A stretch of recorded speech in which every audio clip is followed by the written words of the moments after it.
El Salvador. I don't know much about it except for they now run Bitcoin mining off of volcanoes and there's some pretty violent gangs. That's all I know about El Salvador. A friend of mine sent me this video, which is their new ad campaign to educate the public on preventing COVID deaths and hospitalizations.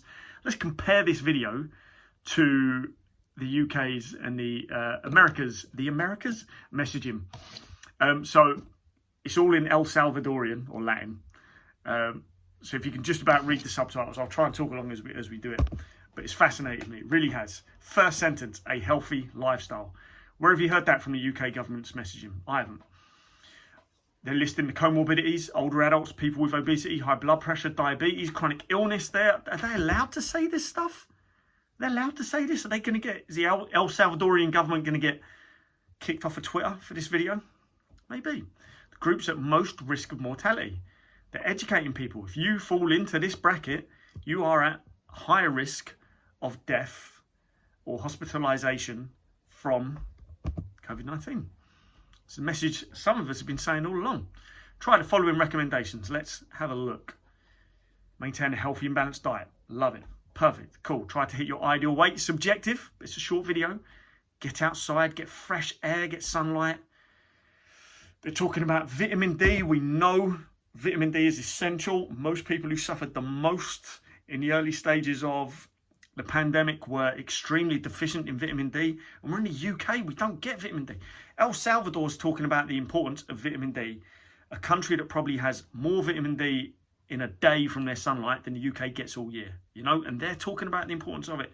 Where's the UK advert? Where's the message in here from the UK government to do the same? 2 litres of water per day.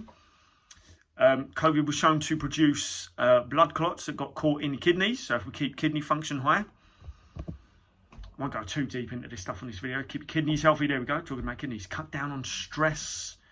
All this stuff. I mean, all this stuff is not even related to COVID, and it's important for people. Try to sleep at least 6. We can push that up a little bit more. El Salvador, a little bit more, a little bit higher. Tons of vitamin C. I love it. Avoid alcohol. Yeah. Foods high in sugar or saturated fat. The fitness industry is going to lose its nut at that point. In fact, I'm going to pause it there. So, if you're not too sure, you do not have to completely cut out alcohol. You do not have to completely cut out sugar or saturated fat. But if you are certainly obese or very, very, very overweight and your diet is shocking, one of the things we're going to do as responsible PTs is cut down your sugar intake, cut down your fat intake, mainly coming from trans fats, but a lot of it coming from saturated fat as well. Fitness industry loves to argue semantics. They're going to go, blah, blah, blah, blah, blah, blah. Context people. This messaging is important and incredible. Stay healthy. Thank you, El Salvador. That is beautiful. That is perfect. You follow those guidelines, those steps, you are going to be in a much, much better position than obviously someone who doesn't. But if you're currently in that high blood pressure, obese, older category, and you follow those simple steps of getting outside, hydrating, sleeping, limiting your stress, oh my God, you're going to be a much happier, healthier individual. Now, let's compare that to what Bojo said. So make it your New Year's resolution far easier than losing weight or keeping a diary. Find a walk-in centre or make an online appointment. Get that jab. And now let's also compare it to what America said.